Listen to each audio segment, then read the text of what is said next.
Cinéfilos, me podría repetir y repetir como un perico y decir: Pixar está pasando por un momento crítico. Esta es la película que definirá su futuro. Pero Pixar está pasando por un momento crítico. Esta es la película que definirá su futuro. Esta es una realidad que no se puede ocultar. Y a casi una década de habernos traído una de sus mejores historias con la primera parte que navegaba la mente de Riley, ahora el estudio nos presenta una secuela. Pero, ¿le hace justicia a la creativa y profunda sencillez de la primera parte? Bueno, hoy te daré mi opinión más sincera. Hablemos hoy de esta nueva cinta animada llamada Intensamente 2.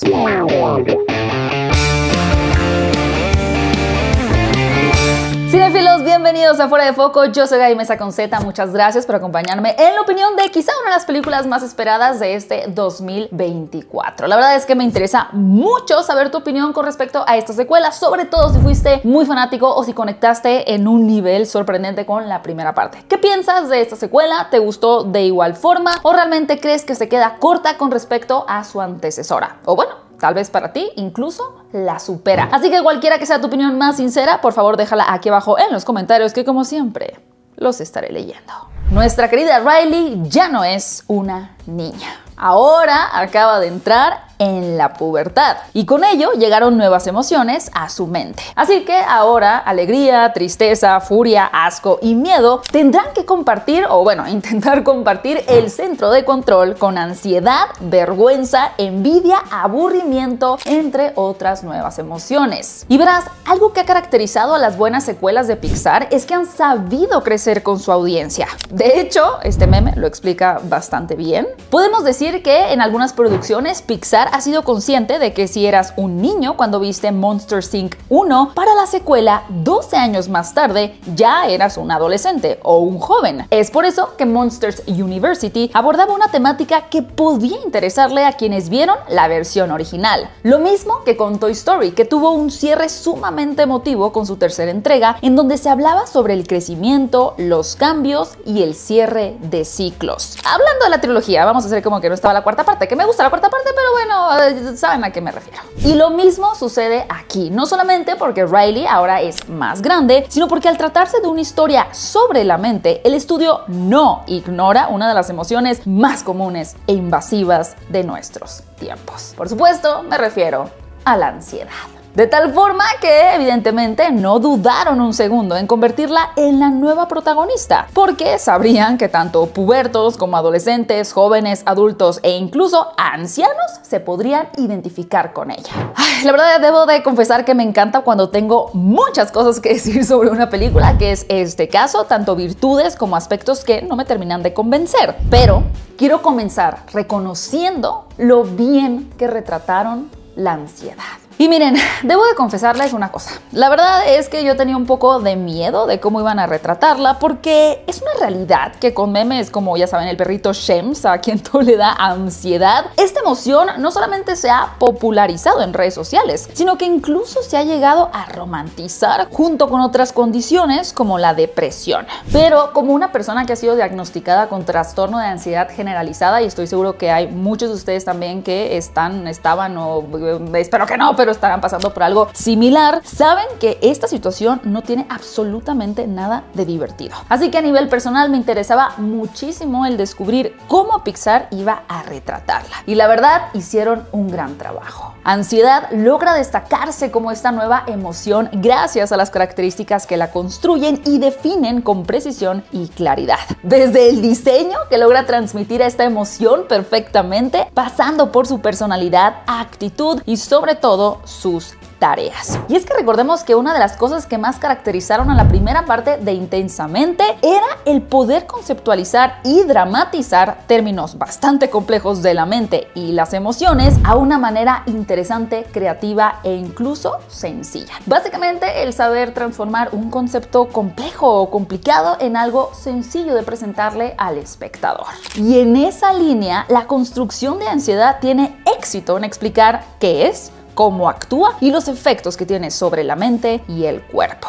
De hecho, algo bien interesante que no me gustó de primera instancia, pero después me hizo sentido, fue lo siguiente. En la primera película podíamos ver la relación entre Riley y las emociones de una manera que se sentía mucho más bilateral. Es decir, uno entendía que lo que le pasaba a alegría y tristeza tenía relación directa sobre el estado de ánimo de Riley, pero también lo que estaba sucediendo en la vida de Riley impactaba a las emociones y así sucesivamente. Acá en la secuela de pronto llegué a sentir a Riley como un personaje mucho más robótico. De repente como si las emociones ahora sí estuvieran controlando al 100% al personaje y ella fuera simplemente como una especie de robot. Como les digo, al principio esto no me gustó, pero después de pensarlo, de hecho me pareció sumamente acertado. ¿Por qué? Porque cuando ansiedad comienza a tomar el control, literalmente Riley se convierte como un robot. Está a merced de ella y su autonomía, de tal forma que su personalidad se va diluyendo y se ve consumida por esta emoción. Así que al final el hecho de que Riley sí estuviera más sujeta a lo que estaba haciendo ansiedad me pareció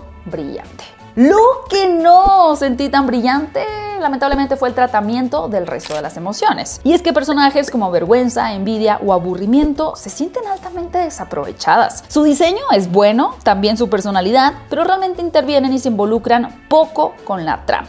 Y es que esa maldita ansiedad les quita todo el protagonismo y, como mencioné, entiendo el porqué. Pero eso no quita que hubiera sido súper interesante explorar con más profundidad emociones como la envidia. De hecho, esta es una emoción que me pareció que la presentan de una forma bastante acertada, porque luego la gente sataniza muchísimo la envidia, ¿no? Es como, nunca debes de tener envidia, la envidia es mala. Pero la envidia básicamente representa de origen algo que uno quiere tener, que ve en el otro o en una situación y dice, ah, a mí me gustaría tener eso. Pero bueno, acá se quedaron muy cortos en su desarrollo.